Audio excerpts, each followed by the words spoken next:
Hello everyone, दोस्तों मैं अरुण शर्मा। आप देख रहे हैं द सोच। दोस्तों इस वीडियो में बात करने वाले हैं हरियाणा के दंगल के बारे में कि हरियाणा में खट्टर को जैसे रातों रात चेंज किया, अब उनकी फिर भी सरकार अल्पत में आ गई है। और हरियाणा सरकार देखा जाए तो बीजेपी को जोर का झटका लगा और सरकार कभी भी गिर सकती है।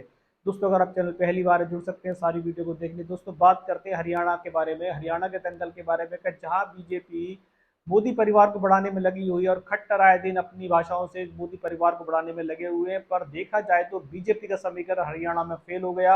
रातों रात जैसे खट्टर को मुख्यमंत्री पद से हटाया गया था, ऐसे ही नायब सिंह सैनी से बीचों बीच नेताओं ने अपना समर्थन वापस ले लिया और सरकार अल्पमत में आ गई है। क्या हरियाणा में बीजेपी रहित हो जाएगी?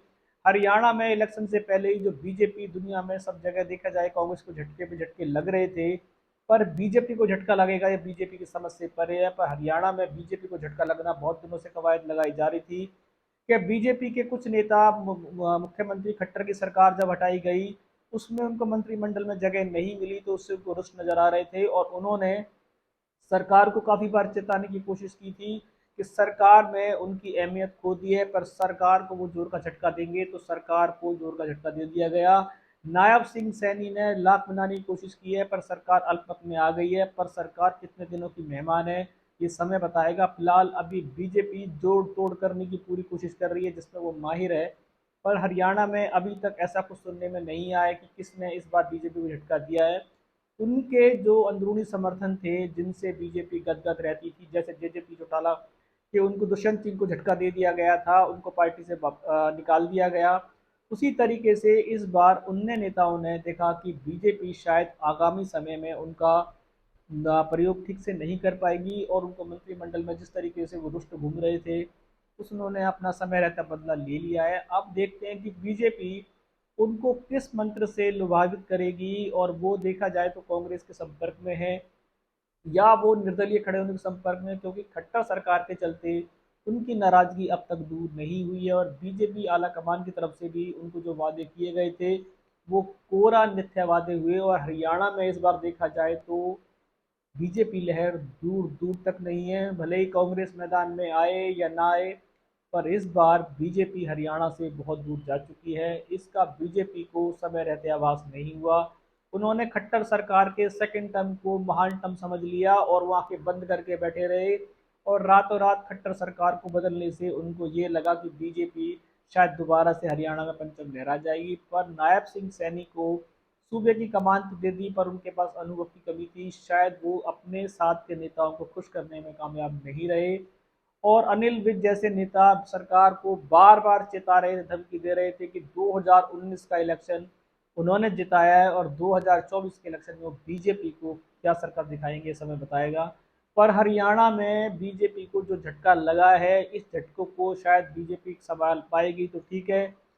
चुनाव से पहले सरकार कभी भी गिर सकती है जो चुनावी सूत्र बताते हैं। और निर्दलीय खड़े होने तक की भी तैयारी है। और बीजेपी ये कह रही है कि उनको ऐसे नेताओं से कोई डर नहीं है और सरकार पूर्ण रूप से चलती रहेगी।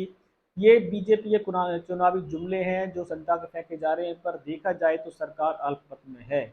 अगर कांग्रेस या समय रहते किसी पार्टी ने फायदा उठाया तो 100% हरियाणा में सरकार गिरेगी, जिसको बीजेपी बचाने में असफल रहेगी, चाहे खट्टर मैदान में आए चाहे नायब सिंह मैदान में आए। अभी तो अमित शाह का दौरा बाकी है कि क्या वो रूठे विधायकों को, रूठे नेताओं को जिन्होंने सरकार को गिराने की पूरी जोर आजमाइश कर ली है, उनको मनाने में वो कामयाब रहेंगे।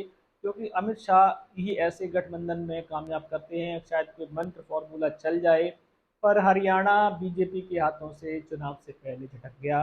अब ये झटक कितने दिन तक बीजेपी के हाथ में है समय बताएगा, क्योंकि हरियाणा में बीजेपी इस बार समय रहते अपने आप को नहीं संभाल पाई और जेजेपी जैसी पार्टियों के साथ जो गठबंधन थे, अब वो नेता ही बीजेपी के खिलाफ मैदान में आ चुके हैं। जेजेपी ने भी इस बार बीजेपी को घेरने की तैयारी कर ली है।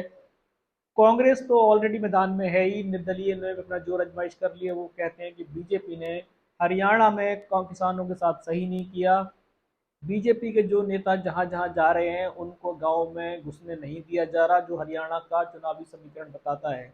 तो इसलिए वो गठबंधन तोड़ रहे हैं और जनता के साथ जाना चाहते हैं और कहते हैं कि हमारा बीजेपी से कोई वास्ता नहीं है।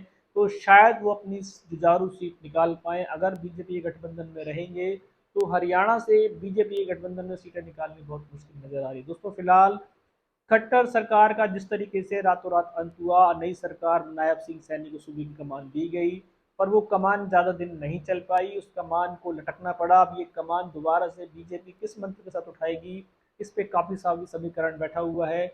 क्या बीजेपी उनको दोबारा से लुभाने में कामयाब होगी या सरकार अल्पत में आ गई?